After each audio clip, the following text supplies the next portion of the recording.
शैक्षिक महासंघ संपूर्ण भारतवर्ष में अखिल भारतीय राष्ट्रीय शैक्षिक महासंघ की प्रेरणा से प्रदेश में चलता है और जिसका ध्येय राष्ट्र हित में शिक्षा, शिक्षा के हित में शिक्षक और शिक्षक के हित में समाज ऐसा है।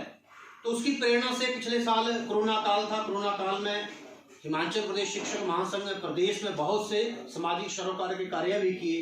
लगभग 16 लाख रुपए सैलरी से जो कटा, उसके अलावा हमने इकट्ठा करके एसडीएमओ के माध्यम से कोविड-19 का जो एक कोष बना था माननीय मुख्यमंत्री, उसमें दिया और पीएम केयर में भी 2 लाख रुपए शिक्षक महासंघ के पदाधिकारियों ने यहाँ से पहुँचाए और बहुत से बच्चों को प्रदेश में जो गरीब थे उनकी फीस में मदद की, उनको गोद लिया।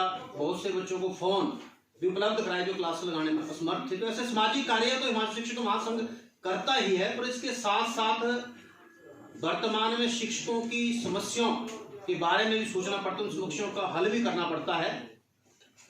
लगभग 3-4 साल पहले हमने 42 सूत्रीय मांग पत्र बनाया था और वो मांग पत्र जो है 2 जनवरी 2018 को तत्कालीन शिक्षा मंत्री थे, उनसे हमारी चर्चा हुई। उसके बाद 19 जनवरी 2019 में एक बड़ा अधिवेशन ऊना में हुआ।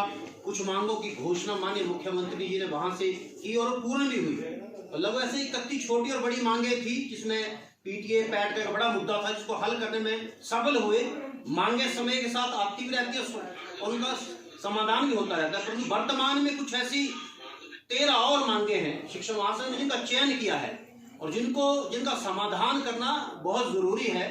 अभी 20 अप्रैल को शिक्षा निदेशक से हमारी वार्ता हुई। 21 अप्रैल को माननीय शिक्षा मंत्री गोविंद सिंह ठाकुर जी से लगभग 3.5 घंटे की चर्चा हुई और 13 सूत्रीय मांग पत्र पर चर्चा की। 23 अप्रैल को भी हमारे माननीय मुख्यमंत्री जी से चर्चा हुई मांगों पर, जहां पर पुरानी पेंशन नीति का मुद्दा वर्तमान में बहुत ही लोगों को ठेस पहुंचा रहा है, बहुत ही लोगों की भावनाओं को आहत कर रहा है। तो इसको प्रमुखता से हमने माननीय मुख्यमंत्री के साथ उठाया और उन्हें कहा कि मैं जल्द ही इस बारे में कमेटी का गठन करके हम कर्मचारियों के लिए क्या कर सकते हैं, ऐसी कमेटी की जल्दी घोषणा करने वाले हैं ताकि जो कर्मचारी असुरक्षित महसूस कर रहे हैं उनको सुरक्षा कैसे प्रदान की जाए। तो इसको हमने बड़े जोर शोर से भी उठाया है इस मुद्दे और उसको हल भी करना चाहिए। इसके साथ में एक जो बहुत ज्वलंत मुद्दा है, 2010 के बाद जो टीजीटी पदोन्नत होके प्रवक्ता बनते हैं, उन टीजीटी को द्वारा मुख्याध्यापक के रास्ते प्रधानाचार्य की जो पदोन्नति उसको बंद कर दिया गया। तो हमने मांग की या तो इस पदोन्नति को, ये जो टीजीटी से प्रवक्ता बनते हैं उनको बायां मुख्याध्यापक से प्रधानाचार्य की जो पदोन्नति उसको बहाल किया जाए, उनको दोहरी जो ऑप्शन थी उसको बहाल किया जाए। अगर आप नहीं कर सकते हैं तो क्योंकि वर्तमान में जो प्रवक्ता है उसको मुख्याध्यापक के रास्ते प्रधानाचार्य नहीं बनाया जाता है, परंतु पहले वो था। तो जो टीजीटी थे वहां से लगभग 25% प्रवक्ता जो थे, 25% जो टीजीटी प्रवक्ता बन जाते हैं, 50% प्रवक्ता बन जाते हैं और प्रवक्ता से द्वारा बायां मुख्याध्यापक के रास्ते अब वो मुख्य प्रधानाचार्य नहीं बनते हैं। या तो वो बहाल किए गए ऑप्शन नहीं कर सकते तो ये प्रवक्ता से प्रधानाचार्य का कोटा भी बढ़ा दिया जाए, इसको 75-25 कर दिया जाए। तो इस मुद्दे को हमने वहां पर उठाया है। और साथ में ये जो टीजीटी है, पहले ये उच्च शिक्षा निदेशालय के अधीन हुआ करते थे, परंतु वर्तमान में कुछ वर्षों से इनको प्रारंभिक शिक्षा निदेशालय के अधीन कर दिया गया है। अब प्रारंभिक शिक्षा निदेशालय में जेबीटी भी है, सीएनडीवी भी है और टीजीटी भी, और ये लगभग 50,000 का कैडर बन जाता है और उच्च शिक्षा के अधीन सिर्फ 16,000 प्रवक्ता ही हैं।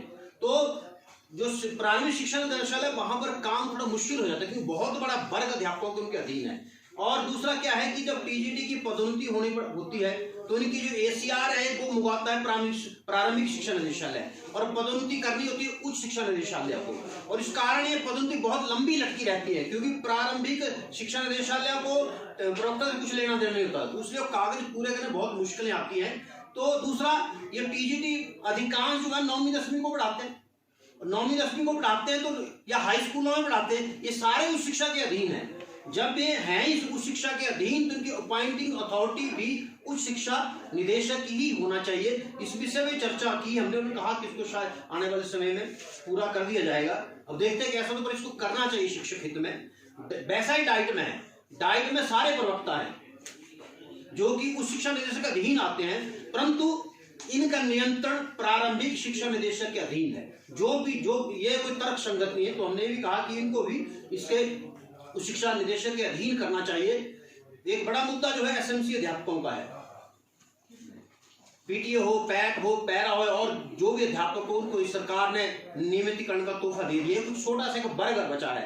अब लोगों को 40-45 साल इनकी उम्र हो गई है, इनको निकालेंगे तो कहां जाएंगे। तो हमने ये आग्रह किया कि भविष्य में सारी नियुक्तियां नियमित ही की जाए, और जो ये बचे हैं लोग 9-9 साल 8-8 साल हो गए, एक तर्क संगत नीति बनाकर इनको भी नियमित किया जाए या अनुमत पे लाया जाए, जिसपे माननीय मुख्यमंत्री जी का कहना था कि हम अति शीघ्र इस विषय पे कुछ न कुछ निर्णय लेने वाले हैं।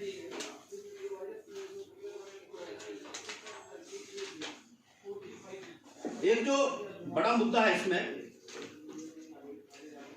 2012 में जो जेवीटी से एचटी बनते हैं, 2012 में उनको इंक्रीमेंट दी, उससे पहले नहीं होती थी।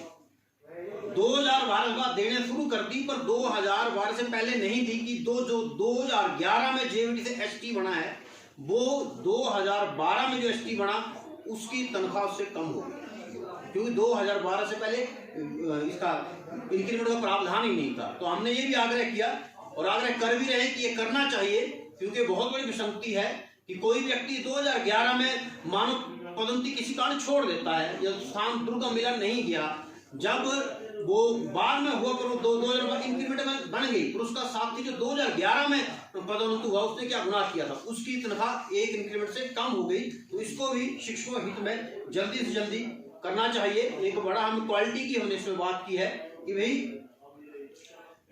जब कोई व्यक्ति कोई अध्यापक मुख्य अध्यापक बनता है या प्रधानाचार्य बनता है, तो ठीक है कुछ लोग तो योग्य होते, पर कई बार कुछ चीजों का पता नहीं होता। तो क्वालिटी सुधार के लिए, गुणवत्ता लाने के लिए मुख्याध्यापकों, प्रधानाचार्यों और ये जो सीएसटी या बीईओ बनते हैं, इनका 3 महीने का प्रशासनिक प्रशिक्षण होना चाहिए, चाहे हिप्पा कराए या कोई और कॉम्पिटेंट अथॉरिटी जो है इसको कराए। और इन लोगों को जहां जिन विद्यालयों, कुछ लोग बड़ा अच्छा काम कर रहे हैं, जिन विद्यालयों में अच्छा काम हो रहा है वहां की उत्कृष्ट उदाहरण इनको दिखाने चाहिए कि अच्छा काम कैसे किया जा सकता है। और विद्यालय में बच्चों के लिए समय समय पर जो है विभाग जो है इनके लिए काउंसलर उपलब्ध कराए, विषय विशेषज्ञ उपलब्ध कराए, मनोवैज्ञानिक मनोचिकित्सक उपलब्ध कराए, ताकि बच्चे, कई बार बहुत से बच्चे जो है मनोवैज्ञानिक रूप से पिछड़ जाते हैं या उनको की सलाह की जरूरत होती है। तो विभाग को ऐसी व्यवस्था करनी चाहिए कि साल में 2-3 बार मनोचिकित्सक मनोवैज्ञानिक के विषय विशेषज्ञ उनके साथ बैठें और उनको आगे बढ़ने में प्रोत्साहित करें। कंप्यूटर शिक्षा का मुद्दा लगभग 15-20 सालों से चल रहा है। हमने पिछली सरकार में बड़े जोर शोर से उठाया था, एक कमेटी जैसी बन भी गई थी, फिर सरकार बदल गई और सरकार ने रद्द कर दी, और आज तक बेचारे वो शोषण का शिकार हैं। तो हमने सरकार से भी आग्रह किया है, आप लोगों के भी द्वारा आग्रह करना चाहते हैं कि मीडिया बहुत ताकत है, ये लोग शोषित वर्ग है, इनके विषय में भी सरकार सोचे। ठीक है, नियमित करना के मुश्किल होता, पर एक कमेटी बना के, एक सोसाइटी बना के सम्मानजनक इनको वेतन मिले, इंक्रीमेंट मिले, अवकाश की व्यवस्था की जाए। वैसे वोकेशनल टीचर हैं उनके लिए भी, क्योंकि केंद्र से जो योजना उसके तहत तो 20,000 मिलता है, परंतु वो कंपनी के अधीन है तो कंपनी अपना कुछ काट लेती है, 15,000 के आसपास उनको मिलता है। तो कंपनी को रखने की जरूरत है, विभाग अपने अधीन ले ले, सीधी कमेटी बनाए, उससे वो बचत भी होगी और अध्यापकों को अच्छा वेतन मिल भी जाएगा। तो हमारा ये आग्रह कि जो वोकेशनल वाले हैं या कंप्यूटर टीचर हैं, इनको सोसाइटी के तहत लाके सम्मानजनक वेतन देने का प्रावधान जो है वो किया जाए। एक भाषा अध्यापक और शास्त्रीय अध्यापक, लगभग इनकी जो योग्यता होती है टीजीटी के बराबरी होती है, और ये लगभग 10 वर्षों से मांग चल रही है। और ये लगभग बजट में इसको घोषणा करने की तैयारी भी थी, पर कुछ ऐसे बिंदु आ गए जिनके कारण में नहीं हो पाई। फिर हमने दोबारा से हम परसों बैठे थे और इस सरल समाधान हमने दिया है कि जिन लोगों की योग्यता शास्त्री और टीजीटी, शास्त्री और एलटी की योग्यता पूर्ण है, उनको तत्काल प्रभाव से घोषणा करके टीजीटी बना दिया जाए।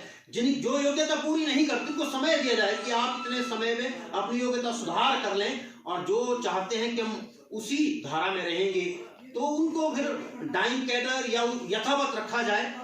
तो ये 3 सूत्रीय फार्मूला ने सुझाया है, क्योंकि कुछ लोगों ने पहले मिले थे, कुछ ऐसी चीजें रखती थी संभव नहीं हो पाया, तो हमने सीधा कहा कि जिन लोगों की योग्यता उनको टीजीटी बना दो, जिनकी नहीं उनको समय दिया जाए, और जो वहीं रहना चाहते हैं उनको यथावत रखा जाए। जब रिटायर हो जाएंगे तो वो लोग खत्म कर दिए, वो लोग वहां हट जाएंगे और नए लोग जो टीजीटी आ जाएंगे। और एक परीक्षाओं के बारे में आजकल बहुत चल रहा है, तो उस पर चर्चा हुई है और कुछ सुझाव उन्होंने दिए हैं। वर्तमान में परीक्षाएं जब चल रही थी तब हो जाती तो शायद कुछ निकल भी जाती, और अब तो कोरोना बढ़ गया है, लगभग 2000 के आसपास केस हिमाचल में भी आ रहे हैं, और हर अभिभावक डरता है अपने बच्चे को बाहर भेजने के लिए। खुद हो जाए तो लड़ लेता है, तो बच्चे को जब बात आती है सभी पीछे हट जाते हैं। तो हमने जो सुझाव दिया कि 10वीं की जो परीक्षाएं हैं वो रद्द कर दी है, क्योंकि वर्ष भर में हमने 3 परीक्षाएं ली हैं, फर्स्ट टर्म की ऑनलाइन, सेकंड टर्म की ऑनलाइन और एक प्री बोर्ड। तो इन तीनों परीक्षाओं के आधार पर 10वीं के लिए, क्योंकि अगर 10वीं को आप जून तक ले जाएंगे तो +1 की पढ़ाई प्रभावित हो जाएगी। तो हमने सुझाव दिया कि फर्स्ट टर्म के 30%, द्वितीय टर्म के 30%, प्री बोर्ड के 25%, और ये अध्यापक के हाथ में 15 होते हैं, असेसमेंट देता है, तो सारा जोड़ 100% हो जाता है। तो इसको आधार बना के आप इनका परीक्षा परिणाम निकाल सकते हैं। फिर बच्चों को लगे कि मेरे अंक ज्यादा आते हैं, तो एक ऑप्शन खुली रखनी चाहिए कि भविष्य में जब समय ठीक आएगा तो वो बच्चे परीक्षा देकर अपना अंक सुधार कर सकते हैं। और +2 की परीक्षाएं अभी केंद्र ने भी कहा है कि जून में लेंगे, तो हम भी जून का इंतजार कर सकते हैं। मुझे लगता है मई में तो शायद हालात ठीक ना हो, और जून में +2 की परीक्षाएं तो लेनी ही चाहिए, क्योंकि +2 के बाद बच्चे को व्यवसायिक कोर्स में जाना है, कोई कई परीक्षाओं में बैठना है, तो वहां पर जरूरी है कि +2 की परीक्षाएं होनी चाहिए। और जहां भी हम जाते हैं सब लोग यही कहते हैं, हालांकि कहना नहीं चाहिए, प्रेस के सामने तो सच है कि अध्यापक घर में बैठ रहे हैं, कुछ नहीं कर रहे हैं।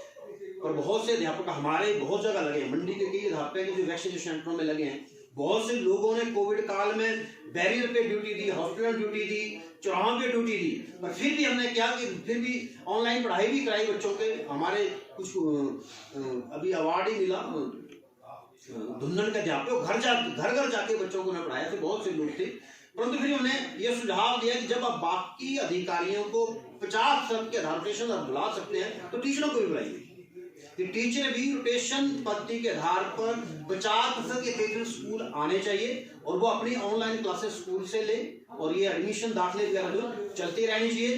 वर्तमान में स्कूल में बच्चों को पढ़ाना संभव तो नहीं है, ऑनलाइन की कक्षाएं तुरंत शुरू कर देनी चाहिए। और एक बड़ी बात जो हमने कही, क्योंकि बहुत से अध्यापक भी ऐसे हैं, हालांकि अध्यापक तो समाज के लिए रोल मॉडल होता है, पर कुछ रहते हैं ऐसे कि भी हम टीका नहीं लगाएंगे, टीका के नाम उसको दे रहे हैं। तो हमने सुझाव दिया कि क्या हम ऐसा कर सकते हैं कि जो लोग, चाहे बच्चे जो योग्य हैं, जिनको टीका लग सकता है 1 मई के बाद, चाहे बच्चे भी हों, तो ऐसा प्रावधान किया जाए कि वो बिना टीकाकरण स्कूल ना आए।